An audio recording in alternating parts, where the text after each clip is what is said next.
Thank you so much for watching this video. In this video, we will talk about central tendency. Let's take an example to explain you this concept. Suppose your teacher comes to you and asks you to collect the data of students from two different sections, section A and section B, and ask the students about the marks that they have obtained in the subject mathematics. And your teacher wants to get a summary or basically insights from you that which particular class performed better in mathematics, whether it is class A or class B. Now, as a research student, you went to section A and collected the data of 11 students and their marks in mathematics. Similarly, you went to section B and collected the data of 10 students from that particular section. Now, you can't just go and give this raw data to your teacher and tell that which particular section is better. You need a summary of this data to answer that particular question to your teacher. And that's where central tendency comes into the picture. Central tendency will basically help you in giving one single value which will help you to describe the data. When I say describe the data, it basically means it will help you in telling your teacher that where most of your data, and in this case students, are located. Basically central point of the data, and that's where the name comes, central tendency. First measure which is important in central tendency is mean. Another name for mean is basically average.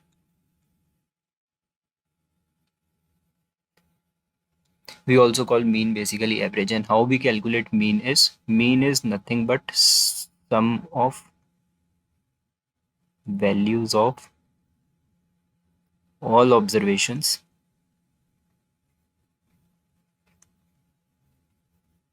sum of values of all observations divided by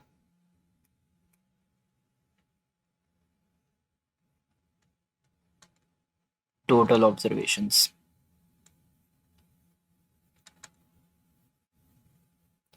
What it basically means is you have the data for students from section A and section B. You have their marks.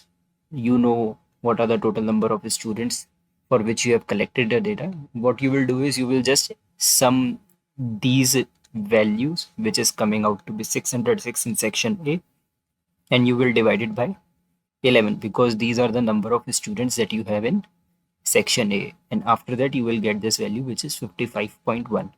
So what you are saying is in class A or section A, the average marks that students basically secure in mathematics is 55.1. While the same number, if you will see in section B, is 54.9.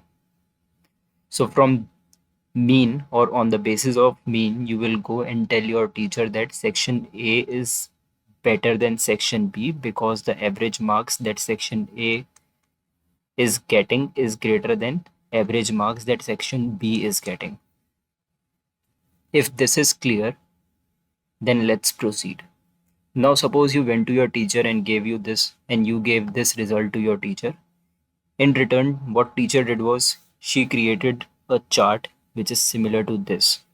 Here what is happening is she have basically put the data of all the students on x-axis and marks on the y-axis, and she told you this is for section A and this is for section B, and she told you that there are only two students who are at 98 while most of the students in the class are securing marks which is less than 50. While in section B, most of the students are basically securing the marks which is greater than 50, 55, or some students have basically got the marks above 60 also. So which one is better?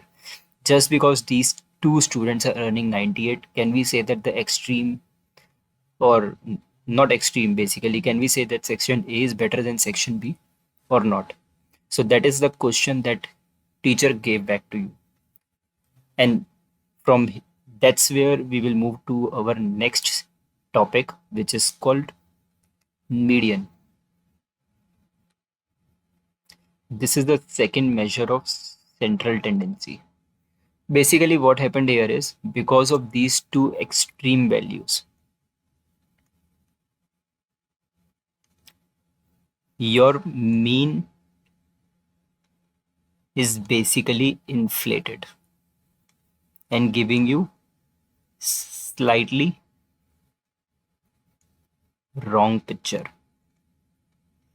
Because while calculating mean, we are also considering these two values, which is 98 and 98. And this is basically taking your mean to a higher side,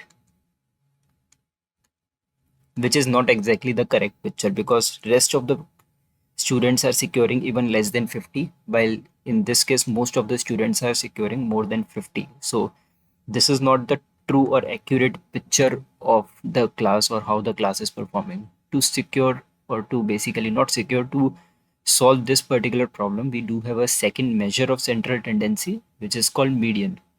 Median is nothing but a value that splits your data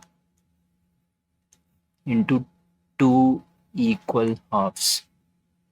What it basically means is it will give you that value below which your 50% of observations lie and above which your 50% of observations lie. This is this middle value which is called median. Now let's go back to our previous example. In class 1 we have 11 students and we have the marks. What we have done here is there is one prerequisite while we are calculating median, that we need to sort the data from smallest to largest value. Once you have sorted the data, in case the number of observations are odd, you can simply go and pick the middle value.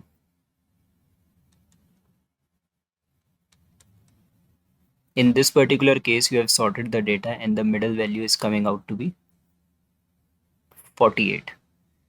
While if the number of observations are even,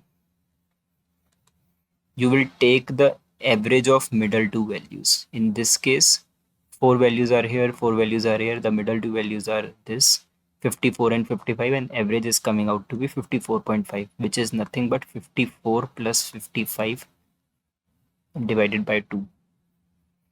Now on the basis of median, you will go back to your teacher and say that class B is performing better than class A, which is exactly opposite of what we have said while we were talking about mean.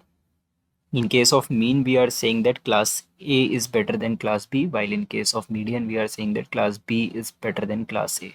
So what actually happening is, in case of mean, so we have talked about two different KPIs or the measures of central tendency. First is mean and another one is median. In case of mean, because of two extreme values, your final mean value is moving towards higher side, while most of the students are below 50. While in case of median, you are just splitting your data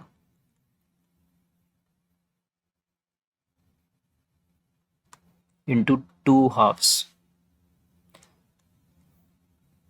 Whether the extreme values are at 98, 78, or 88, that doesn't matter. Value doesn't matter as long as you are splitting your data into 50% each. So that's why median is not impacted by the extreme values. while mean is impacted by extreme values. I hope this is clear.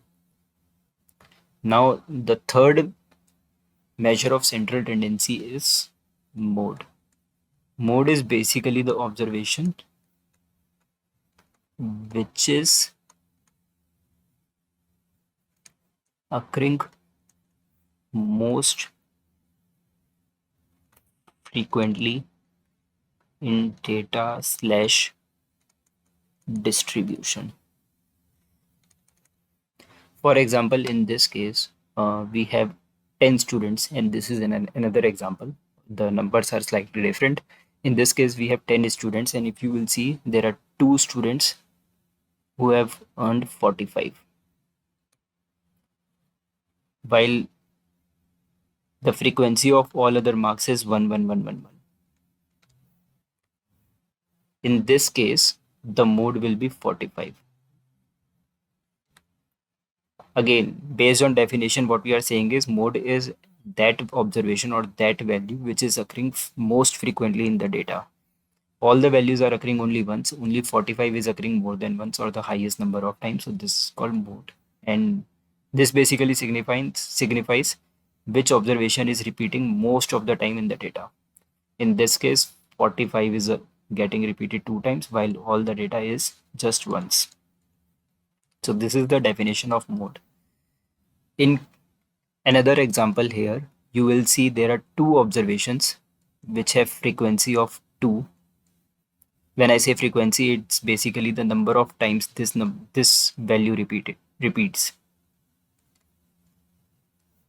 One is 45 and another one is 98. So both these values will be considered as mode. When we have single mode value, this scenario is called unimodal. While if we have more than one value, which is considered as mode, we call it as a multimodal distribution. Again, the special name for the distribution when we have two mode values is called bimodal distribution.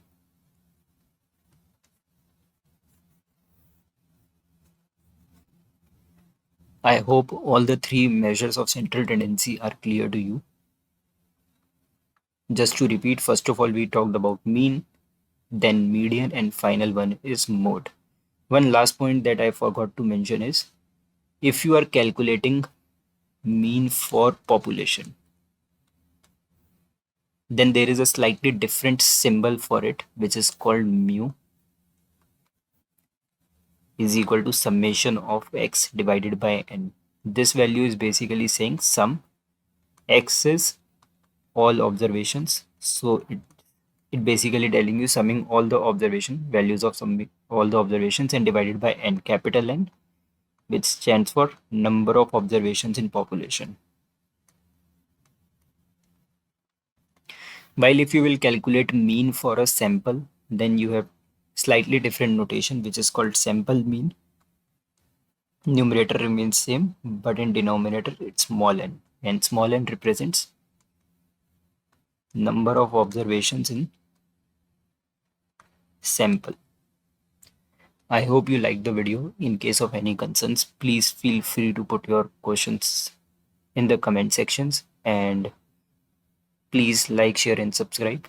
Thank you.